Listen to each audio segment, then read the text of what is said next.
Okay, so we've gone through what every single human being on the planet Earth had to say about Wemby, but there's one organization that we forgot to talk about, and it is ClutchPoints. I don't know if you call them an organization or not. I don't know why I said that. I had a long day. I want some nasty. Are we having fun yet?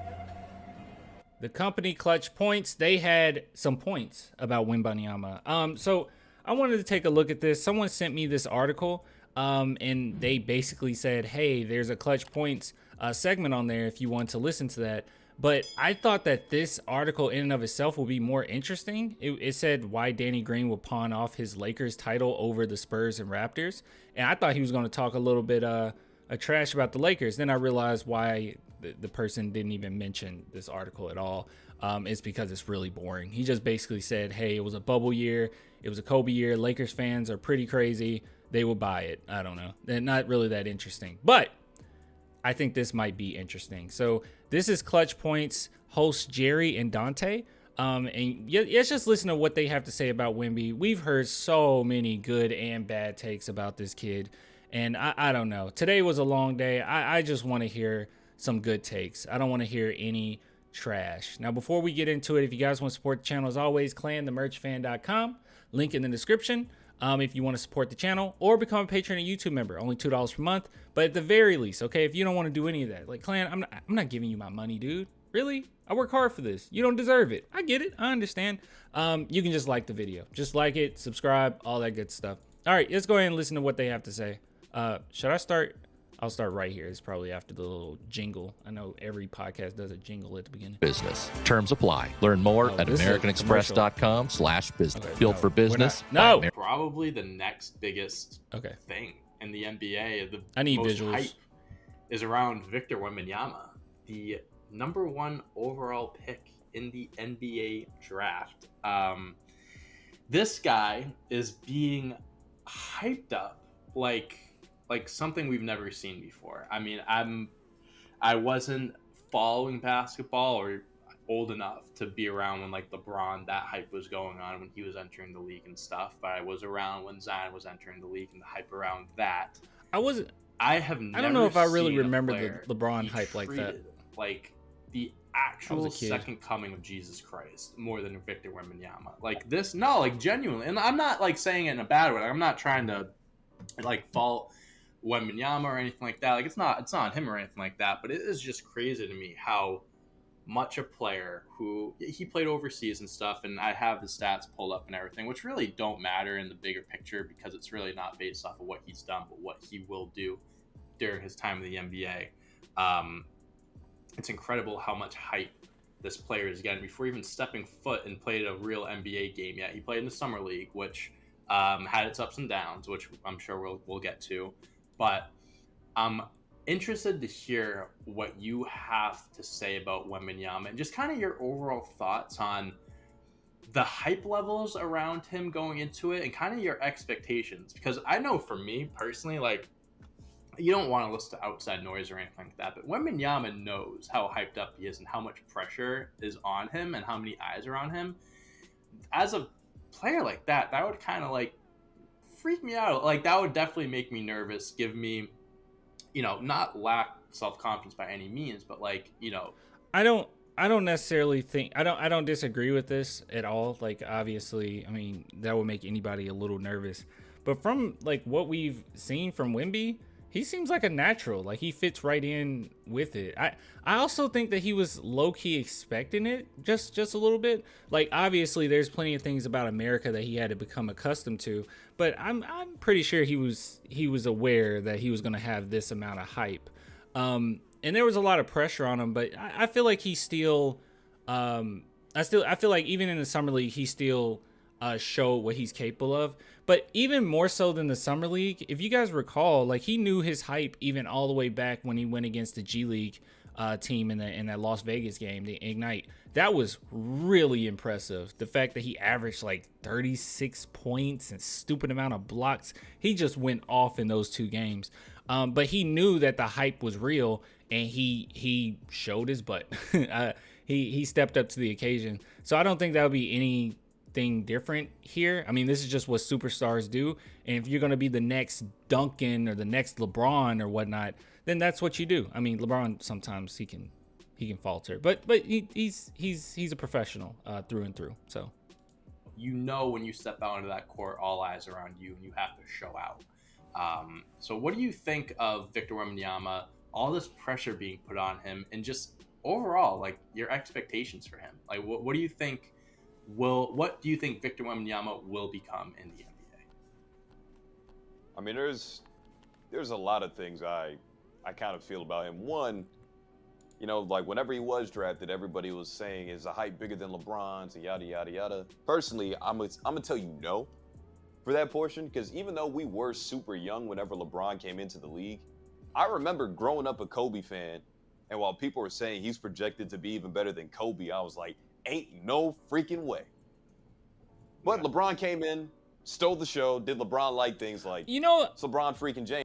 I think that's a fair point, actually, because when LeBron came in, even though I don't remember it a ton, I do know like the aftermath, and when I really got into basketball, I knew about all this. LeBron, even in the stint of like 2008, 2009, people were still saying like LeBron is so much better than Kobe. Even though Kobe was like literally in the middle of getting to the finals and winning championships, people were still doing that.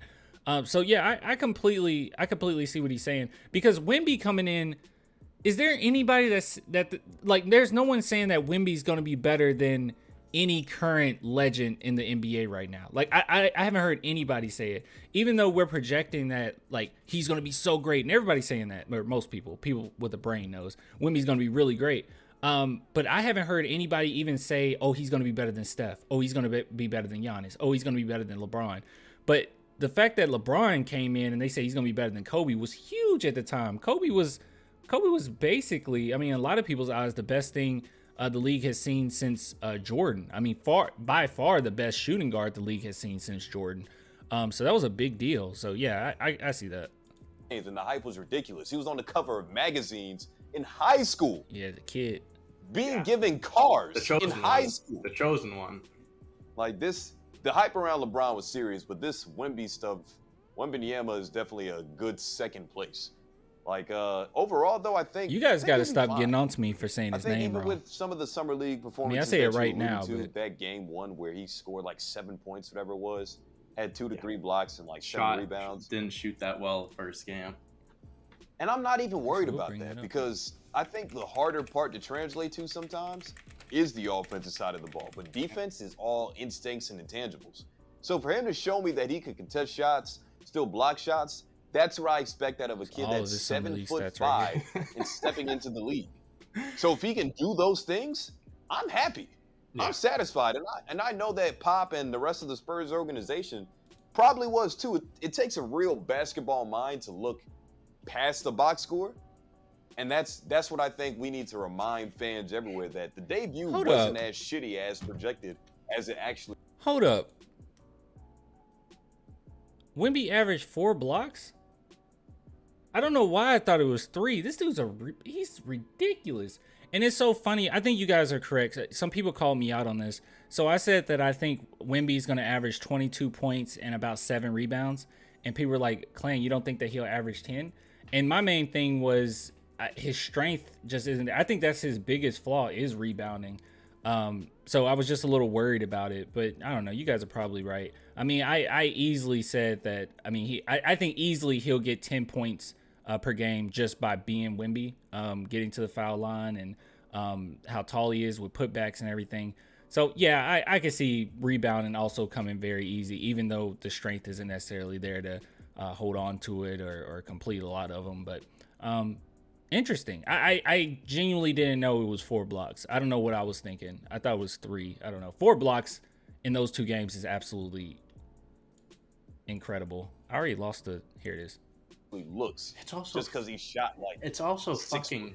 It's summer league too. Let's just be real here. It's also his first ever game playing at that level too. Like, you know how hard it is to adjust from a style of play to NBA. Like, it's not an overnight thing. It takes a bit. It's even new rules that compared to where he was playing at. Mm-hmm. So I don't put a lot of stock into summer league. Maybe as some do. I think the NBA, but like, you know, rules-wise, overall, will be I think he's gonna easier be for fine. him. What I want to see out of him this season again is exactly what I just touched on. Be a good defender. Be a good rim protector. Show me that you can switch on the guards, but if you're gonna get beat, that you can get back into the play to make life hard. Like he is super long. He's kind of slow-footed, and there is a lot of guards in this league that will definitely attempt to break him down and package him up like some mechanic's lunch. Okay, so I said he would average. I think I said he'd average at least 2 or 3 blocks.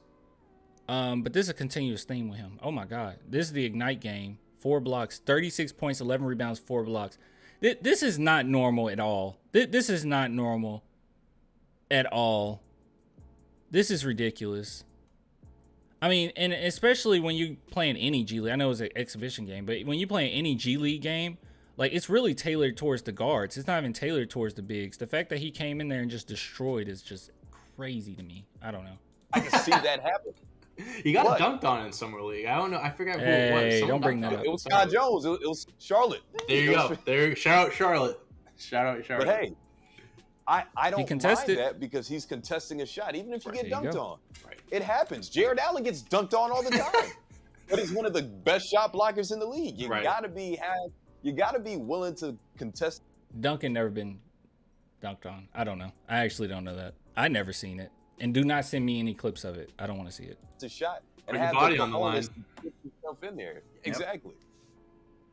No, I'm with you. I the whole like narrative around players in summer league, I think it's people take it too seriously. Like we have a guy like Wembanyama come in. Like I'm not gonna repeat everything that we just said, but you're stepping onto a new court, a new league, new rules, this and that, new players that you've never gone up against before. Of course, it's gonna be an adjustment.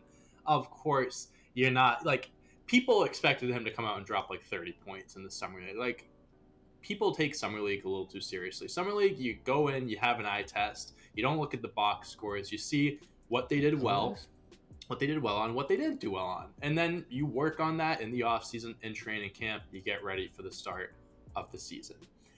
What worries me about Wembanyama? The only thing that really worries me about him, his conditioning, is his injuries. Now, I'm not saying like he has an injury history or anything like that, but I have just a fear of guys that big, in just like a freak thing happening, like a freak injury, knee injury, leg injury. Like I remember when Kristaps tore his ACL, he was out for over a year because that dude's got a massive ACL. Like when you're that big and you get injured, it takes a little bit to come back from it. Like Chet missed all of last year. Well, lucky for us, Wemby actually has his people with him, his trainer with him. So I'm sure he'll be like completely fine. They've been able to keep him healthy over there. This league is less physical, but I'll be lying if I said that it's not faster and it requires more conditioning and more cardio and all that good stuff. So I do understand it. Injuries, risk of injury is going to be there for sure. But I do think that argument is often overblown, and maybe that's just my bias here. But I did go back and actually looked at all of the big men that came through the NBA, and a lot of those big time injuries in which they didn't come back. I mean, we're talking back in the like 70s, 80s. Post 90s, basically, it hasn't been as bad as people make it out to be. But hey, that's just me. That's what I've noticed. And watching Wemby, how fluid he is on the court, and also with his trainer saying, yeah, we make sure like even when he's sitting on the bench, he's constantly doing something. So pay attention to Wemby when he's on the bench. He's not just sitting there. Usually he's like moving around or doing something to keep his blood flowing. They've done a phenomenal job at keeping him healthy. And with the San Antonio Spurs, who literally had Manu Ginobili, who like attempted to injure himself every single game, I think we'll be fine. And he had a long-lasting career. Same with Duncan. Duncan had a bad knee. You couldn't tell. He was balling on people his whole career. And why is that? Because the Spurs, great medical staff. Don't let Kawhi get in your heads, okay? Don't let his staff tell you what's what with San Antonio. They have a great staff there. So entire rookie year because of an injury that he had in the Drew League, I believe. That's the only thing about him that really worries me, but it's just like, it's something like a freak thing that it's something that's out of your control, right? So so it's not really it's a fear, but it's not something that's like, I'm worried about him. Hope that he stays healthy and can reach that potential. That being said, another thing, because I'm just kind of looking at like stats about him, whatever, it's scary, dude, how young these guys are. This guy was born in 2004. I'm 6 years older than this guy. Like, that's it terrifies me. Besides the point, I think this guy is going to be, I don't want to be that guy that jumps on the hype train or anything like that, but I do think he is going to make a high impact his first year. If he stays healthy, I think he'll make a high impact. I think you're going to see. Well, I officially feel old. I was born in 94, so yeah, I feel very old. So yeah, the number one hit in 2004 was and Burn. God, Usher was on top of his game, wasn't it? If I Ain't Got You by Alicia Keys. They came out in 2004? I could have sworn that came out in like 2006. I don't know. I don't want to know. Oh my goodness. I thought that came out in the 90s. I'm all over the place. Let's see. Lean back. Oh, there's my cap. Hey Ya by Outkast. Dude. Oh my God. And Kanye wasn't crazy. Hey, get down here. Stop that. Slow jams? Are you kidding me? Are you joking? Wow. My Boo? Oh my goodness. Okay, sorry. All right. That's all I'm going to react to. It's not much there. Honestly, I like their take. Like, they basically pretty sound, think that he's going to be pretty good. Not necessarily anything there that's controversial or anything like that. Let's see. I'll just skip through and make sure that there's no silly business here, but I don't think so. This is one that I'm actually happy with. I did not want to hear a bad take today. Let's see. The making waves like that. I don't have the highest expectations in the world. His first year, it's his rookie year. Like, I'm not expecting him to come out. Yeah. Like, just to actually watch the Spurs on League Pass. Like, that's the other thing too, dude. It's like the excitement levels. That's what Wembanyama is bringing to the NBA as well. Yeah, we've talked about all this before. Pretty nice, pretty good stuff. So yeah, I guess I recommend. Oh my gosh, I can't talk. I recommend this pod. I Got Next. Not bad. Nice little listen, especially if you're not really, doing much. You're just chilling. Yeah, it's pretty nice. Anyways, I'll give it to you guys later. Until next time. Bye.